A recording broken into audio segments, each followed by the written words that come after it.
been a difficult day. Your boss has added another job onto you. You didn't sleep well last night, and after lunch, you just want to snooze. But of course, you can't. Even after reaching home, you have to work late since you have a deadline to meet. So you end up reaching to that chocolate that was meant for your kids. And you working late means you have no time to cook a proper dinner. So you order in on Swiggy or Zomato, choosing whatever you think are healthier options. Maybe some or all of this sounds familiar to you. We all have days that feel extra challenging.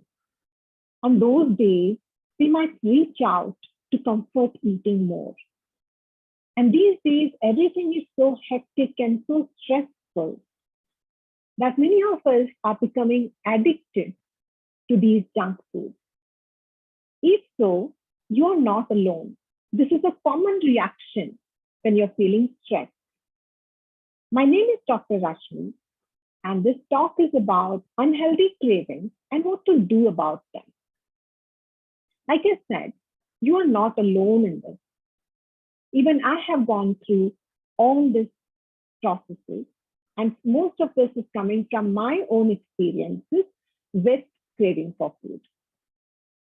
So, what about stress makes us crave this junk food?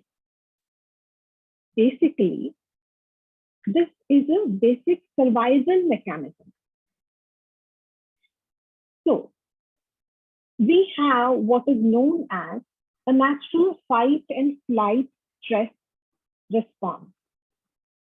It's supposed to help us escape injury or death in an emergency and then return to a normal state after we have done the fighting or flighting.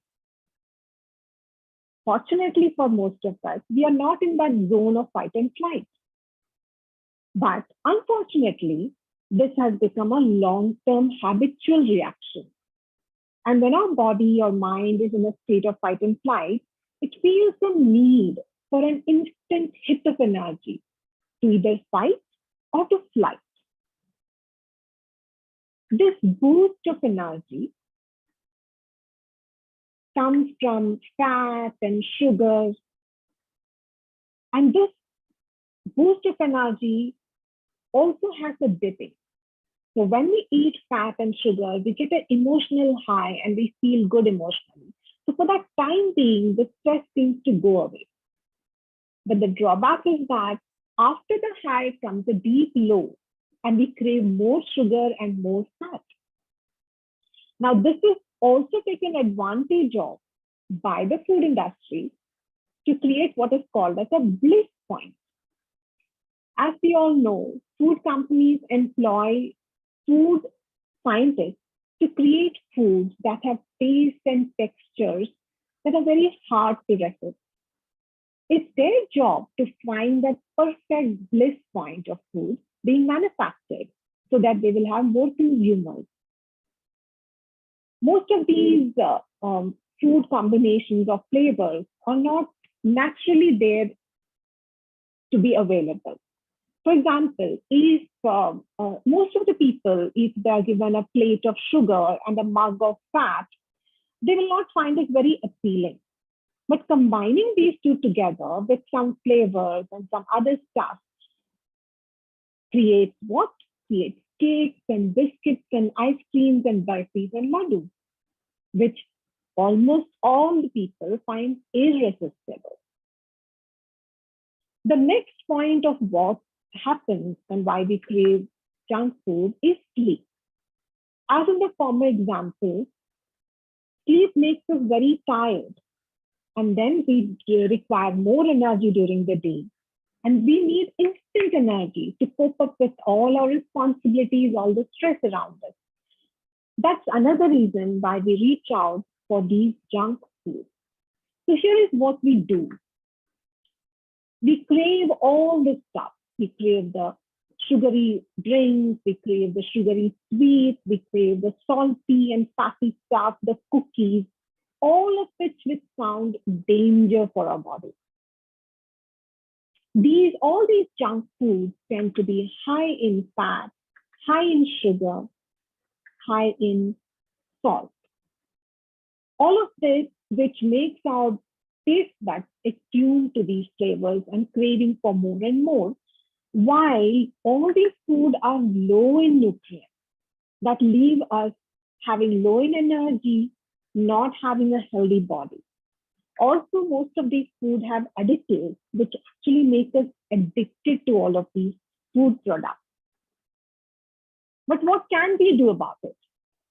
What we can do is, there is good news. We can eat what is called as a whole food plant-based diet. And as we keep eating regularly a whole food plant-based diet, our taste buds start adjusting to more subtle flavors, and all the cravings for junk food start going away. What does a whole food plant-based do to our body? These are very rich in nutrients, as a result of which our body over time starts having more energy. More energy means less craving and less dip in energy. They are also promoting gut bacteria. Our gut bacteria regularizes our blood sugar levels and can reduce our sugar cravings by stabilizing our blood sugar. The fiber in this in whole food plant-based food is a probiotic, a prebiotic that helps, that is food for the bacteria, the good gut bacteria. And eating fruits, vegetables, pulses also helps us to get off the addiction of the salts and flavors. They are all the food that are whole food plant-based are non-addictive by nature naturally. They also promote healing of our body. So when our body is healthy, we are more able to control our emotional cravings. And a healthy body, it is very easy to give in to those cravings. And when our body is traveling in this healthy body, our mind tends to be more clearer and we are able to make better choices. And this kind of food is completely approved by our body as well as our mind. Let us look a little bit deeper. So, why must you be craving certain foods? Some people believe that cravings may occur because the food you're eating is not giving the nutrients you need. Now, this is a chart. I will let it be here for some time for you to take a screenshot of it, which very roughly shows you what could be the craving, what could be the nutrition deficiency, and where you can get it from. Now, I'll give you a small example for this. Now, if you crave chocolate, for example, it could be an indication that you're deficient in magnesium and in sodium. There are plenty of much healthier sources of this mineral, including green leaves, vegetables, beans, chickpeas, lentils, dates, seeds, nuts, sesame seeds. So try reaching out to this instead. And over time, as you fill your body with sufficient minerals, not in the form of supplements, but in form of proper food, you'll find the craving for chocolate diminishing. Now, second major craving is the craving for sugar. One might wonder why so many human beings tend to have a sweet tooth, what is called as a sweet tooth. Why are we consistently craving for sugar? As it happens, we are guided by our inner system to find food which is ideal for our body type. We are always craving, while we are craving for sugar, we are actually craving for fruits. Fruits which are the basic pre-cooked fast food of our body, which are readily available and easily digestible. But since our taste buds are corroded by the flavors, artificial flavors, we might find it difficult to actually enjoy a fruit in its natural form. That is why we need to slowly and steadily start including these foods, which are good for our body, in our diet. Now, there is also this studies that show that dark green vegetables such as spinach, kale, and cabbage and broccoli contain some structures called thylakoids. These have been shown to reduce craving for sugar and sugary food. So if you eat plenty of fresh fruits and vegetables and whole grains, you'll be getting plenty of all important fiber that are only found in plant foods. What happens when there is low fiber? Why do we have sugar cravings if there's low fiber? If you're having, say, something which is filled with sugar, direct sugar, white sugar, or even jaggery for that matter, all the sugar is getting into your bloodstream immediately without any time gap. It floods into your bloodstream and it becomes too heavy for the body to metabolize. As a result, it gives you a sugar high, it goes directly to your brain, giving a mood elevation and then a depression. Then you have fibers in your food that are in the form of whole foods that are present in fruits. For example, the sugar in that food, the carbohydrates in the food is slowly released into your bloodstream. And that doesn't cause a huge spike in your blood sugar. And that energy is properly utilized by the body because it is going in a sustainable manner. Fiber can also make you feel fuller for longer. And it also slows down the absorption of sugar in your gut and your bloodstream. All this will naturally help to stabilize your blood sugars as well as your sugar craving. The fibers are not just present in your fruits and vegetables, they are also present in whole lentils and whole grains as well. It is not so much evident in refined grains and refined lentils. That's the reason why it's always better to go for a whole food plant-based diet rather than just a plant-based diet, so that you're getting all the nutrients in and you're getting all the fiber in. Sometimes the cravings have nothing to do with food. We are all emotionally connected with food. When you eat that favorite besan ka laddu that your mother used to make, it's not just food or nourishment, it's an emotion. Cravings can be caused when we feel there's something missing in our life. If you're craving for that besan laddu, are you craving for your motherly love?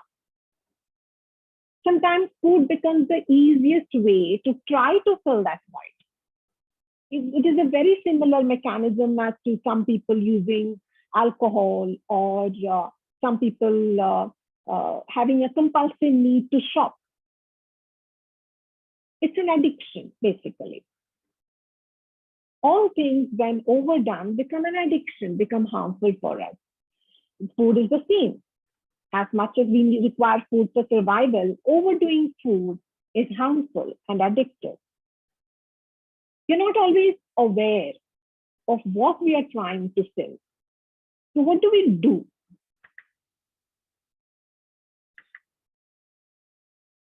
So awareness is key. It's very difficult to exactly pinpoint as to what the void will be, but at least understanding that maybe my craving is not just coming from the food aspect, there might be something deeper to it, can help us. So we can start by doing this. You can start by asking yourself, whenever you feel the craving to eat something, are you really hungry or is it something else? And here, trying to be very honest with ourselves, because there's nobody else we are answering to, it's just our own self. So be very honest and keep that space to understand, is it really food that we are craving or is it something else? If you just ate an hour ago and you're already feeling full, maybe you're not really hungry. See if doing something else takes your mind off of the mindless snacking, it becomes a distraction. But before doing the distraction, just ask yourself this question. If you're really hungry, or is this something else? Now, the second point of why we reach out for the bad stuff or the wrong food is pure boredom. When we are completely bored, not really having an aim, not really having a purpose, not knowing what to do, the boredom can be a trigger for craving. And eating is something to do with our hands, something to do with our body or mind to feel, okay, I'm doing something. So when you realize that it is boredom and not real hunger, it's just have to touch your stomach and figure out, is my stomach empty? Is it full? And if it is full and it's actually bloating and paining, and still you want something in your mouth, you want to chew on something, maybe it is boredom. So what do you do if you realize that this is not hunger, this is boredom? What to do? Here are a few things you can try instead. You can go for a walk or do a quick yoga, a few stretches, be on the yoga mat for some time, or do a quick workout. Do something physical, something that uses your body, your legs, your muscles in particular. Just try it before you reach out for that snack. Other thing you can do is, if it is boredom and you want to pamper yourself, take a hot, relaxing shower or a bath. Water has a tendency to fill in your body and reconnect yourself with your body. Most of the times, the boredom is that of the mind. Reconnecting with your body can help the boredom a little bit at least. What else you can do? See if you can have some friend coming in, try to spend some time with your friend, pick up the phone and talk to the friend, walk around with the phone. Of course, not sitting in front of your snack bar with the phone. Just walk around with the phone, talk to your friend, or go out, go reach out to them, go out with them. Not to an eating place, for a walk, for a trek, cycling, badminton, whatever. Another way to handle this boredom is maybe learn something new, something that you have wanted for a long, long time. Sign up for a course or look for some online courses and start doing it. Even if it is not perfect, at least you're starting something that you have wanted to do since a long, long time. Reach out for that book, read that book. Again, far away from your snacking bar, pick that book and start reading it out, even if it is fiction, if it is self-help, whatever you like. Is reading books is something that interests you. If it is painting or coloring that interests you, go ahead and do that. Even if you're not a big painter or a good painter, just play around with the colors. Colors have a way of changing your mood, changing what you feel at that moment. So reach out to those colors, just have a pre-coloring book, use even crayons, just go ahead and do something with the colors, with your hands, to keep yourself busy and to transform your mood for some time. Spend time with your pets, with small children. Even spending time with elderly people can be a very good way to change the way you look at yourself, to change the way your mind and body work. Spend time doing something that has a little bit of meaning to you. These are just examples that I have given you. What is important is that you actually find out something that works for you, that you will enjoy. Watching a film is another thing that most people enjoy. In fact, with the whole lockdown and stuff, we have come up with this new thing that we love to do, Netflix and binge. Going to a movie theater is different because it involves some amount of activity. It is still better. But if you are using Netflix or any other online platforms to watch, or even your plain old television, chances are that after a point in time, you'll reach out for something to binge on. This is a very, very common problem. There's a reason why this is happening. Our body and mind are super connected, right? So all this thing is happening on the screen, whether it is funny, whether it is that's filled with a lot of tension, whether it is a mystery, a crime, drama, whatever is happening on the screen, you're invested in it. That's where we're watching it, right? And it is taking our brain on a trip, on an adventure. And there's a lot of stuff happening at the brain level. Meanwhile, the poor body is just sitting on that couch doing nothing. It's literally stagnant. There are these neurons firing up in the brain and no response from the body and nothing to do with the body. So eating becomes something to do to match up with the brain activity. And because there's so much of brain activity, it also reads as needing extra energy. So what do we do? What can we do about it? If you're watching television, there are these commercial breaks. Use that break. Get up, walk, go to the kitchen, not to the kitchen, sorry, go to the toilet, go somewhere, just walk, come back. Take breaks from your screen. Where even if you're watching online, just keep alarm bells on your mobile, maybe 15 minutes, maybe 10 minutes. And whenever the alarm goes off, sit up, stretch a bit, take your eyes off the screen, and then come back again. This is not only helpful to break that grip of food on you, it also helps to clear your eyes. Your eyes are getting trained with this constant watching the screen. So this will help you to get off of it. Now, what else can you do? We need something to do with our physical body. So take that bubble wrap that your favorite Amazon order has come in and start popping them. Tap, tap, tap, tap, tap, keep on popping it. There's one activity to do while your brain is engrossed in whatever drama is happening on the screen. What else can you do? You can take a paper, a pen, and start simply scribbling. Whatever, just keep scribbling, keep drawing. While your mind is engaged, your hand is engaged, and that becomes a wonderful way to connect the mind and body. Of course, it also helps that while doing this, also take your breaks every 20 minutes and come back and sit. What else can you do? Even better things to do. Bring your treadmill or trampoline in front of your TV or in front of your computer. Stand on it, bounce on it, dance on it. Just make your physical body active while you're watching something. And we all have household chores which we have been ignoring, which we don't want to get to, right?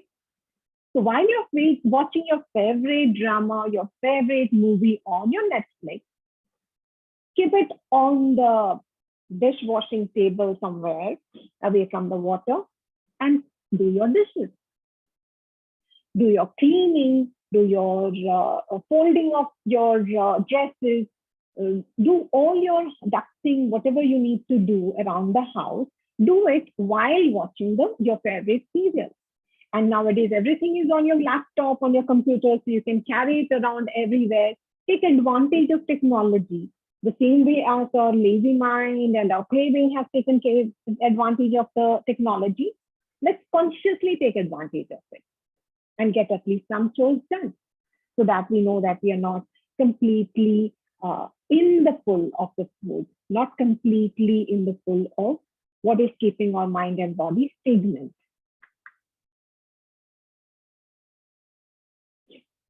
Another famous thing is late night binging. How many of us have done this? Late at night, we will go and open the fridge, see what we want to eat, close it, come back again, go back again and open it again as if something new is going to appear. As if by magic. And whatever is in the fridge, we try to get it. It's not the fridge, it's the pantry, it's the dambas that are storing our sweets. Midnight or late night binging is a serious thing. Most of us have it. And we wonder, why is this happening? Through the day, I'm able to be very strict with my diet. I'm a very good person. And at night, everything breaks. It's like a dam broke, and I'm reaching out to all the food that I'm not supposed to be consuming. There is a reason for this too. You see, we have a body clock. The body clock responds to light as a signal to be awake and dark as a signal to be asleep. Now, we are keeping our surroundings lighted even when the sun has gone down. This keeps stimulating our body clock into tricking it to believe that it is daytime. But it is not daytime, and the body has already exhausted its energy during the daytime. So it reads as, okay, I have to stretch the daytime, so I need more energy, I need more food in, and the cravings come in. When the mind feels that it needs excess energy, all the visions will be of the most fattening food, the most high calorie food. That's why late at night, it is even more difficult to get a hold on our cravings. And as we know from the earlier examples, insufficient sleep is shown to make ourselves very tired during the day. There is also research which shows that insufficient sleep can decrease the satiety hormone, which is called as leptin, and it can increase the hunger hormone, which is called as ghrelin. So also, if you're eating too many sweets, junk food, and not eating enough nourishing food during the day, then you can also have an insulin crash at night, which can lead to the craving. So what can we do? The best thing to do is go to sleep. Go to sleep as early as you can. The latest you should be sleeping is 11 p.m. How many hours you get before 12 o'clock are the most restful for your body. So try to go to bed as early as possible before 11 p.m. And during the day, eat a nourishing whole food plant-based diet so that your body doesn't go into that insulin crash and you don't reach out to all the greasy or the sugary food. Also, while sleeping, keep the light pollution as low as possible. Maybe have double curtains, complete blackening curtains. Use an iPad if you need to, but ensure that there is very less light pollution while you're sleeping. And sleeping means during the hours that you're meant to sleep, when the sun is down and before the sun is up. And during the daytime, try to get in some sunlight, which will help to reset your body clock. And as a result, you will also end up having better sleep at night. Better sleep means that less cravings at night. So if you're craving for food, ensure that you are giving your body the sleep that it desires and deserves. Even if all of this fail and you do feel like binging, ensure that you have healthy snacks available in glass jars and transparent jars so that is what you reach out to. And all the unhealthy stuff, even if you're keeping it at home for children or for guests, put it in completely opaque cabins or stuff so that it's not visible to your eyesight.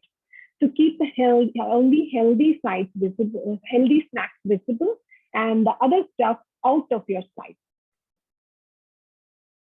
What is also important is finding the balance.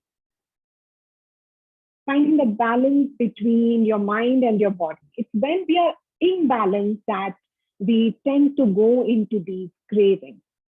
Very important to find balance in your body.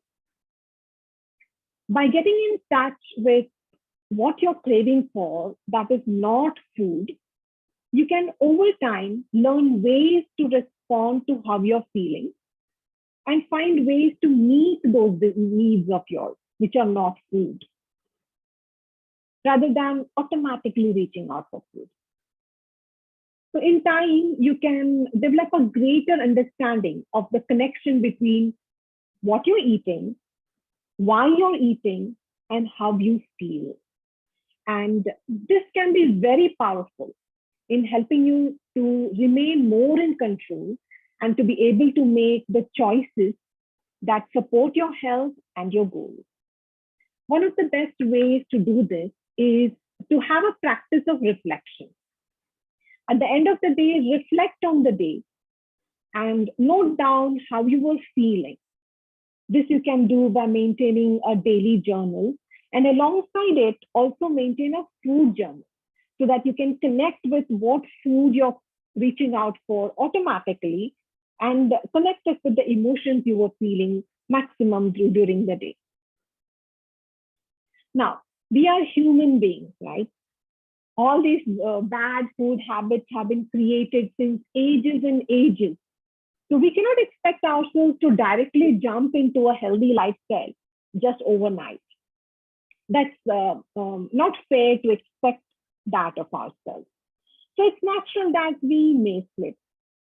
So what to do if you slip? Understanding that you're human and understanding that you are trying your best is the first step. Hold yourself with compassion. It's okay if you slip. You are trying your best.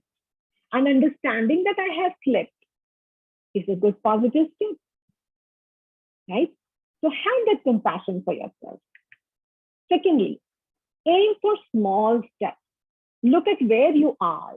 Look at where you want to reach and create steps in between. And take the first step. Stay there for a while before you take the second step. Whatever it is, you know the goal, create your own steps, what is best for you. So from eating a junk food diet, the aim will be to go for a clean, whole food, plant-based diet. So look at where you are. Take whatever is the first step. Maybe the first step is giving up all animal products. Maybe you're already given up all animal products. So the next step will be giving up sugar and jaggery maybe.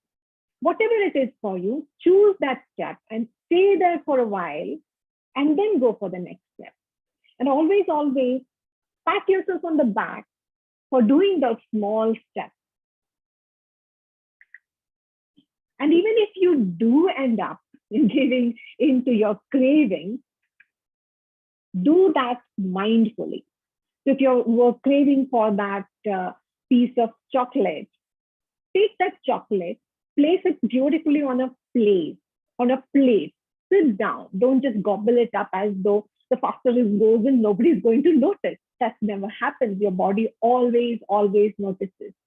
So sit down, arrange it on a plate, and sit on your dining table properly with a glass of water and involve all your senses, engage all your senses in the process of eating this one piece of chocolate or the piece of laddu or whatever it is that you're eating. What are all the senses? Sight. Look at that piece of chocolate. Understand what are the designs on it. Observe it carefully, the color of the chocolate, the texture, how it looks. And then the smell. Smell it. See how it is smelling. Let your body take in the entire experience of smelling it first. And then touch it. Feel how it is. It is hard. Is it soft? How is it? Put it in your mouth and bite on it. Hear how the bite feels. Engage your sense of hearing. And then taste it on your tongue. Feel it on the entirety of your tongue. Let it be there in your mouth for a while as you take in all the taste. And then very slowly gulp it in. Allow it to go through your throat slowly before you reach out for the second bite. So even if you are giving in to your cravings, do it extremely mindfully. Let it be an entire experience. And if possible, look at what are the emotions coming up? What are the memories coming up as I allow myself to take this thing given to my craving? Be mindful of your emotions as well as and when they come up. Okay. So remember that what you do 80% of the time is what matters in terms of your health. The 20% you may slip, you may not slip, whatever. Even when we want to do 100%, chances are that sometimes we may just reach 90%, 99%, wherever. But that doesn't matter, because what matters is what you do in the majority of the time, that is 80% of the time. So if you want to get rid of your cravings, ensure that when it comes to food, aim to make that 80% whole food, plant-based food. And then you will see that you're able to achieve whatever your health goals are. Thank you for listening in today. And I hope that these tips will help you in your health journey in whatever way and whatever step you are in. If that happens, that would be a big blessing to me. And all the best for your health journey. Hope to meet you somewhere along the journey of life. Thank you.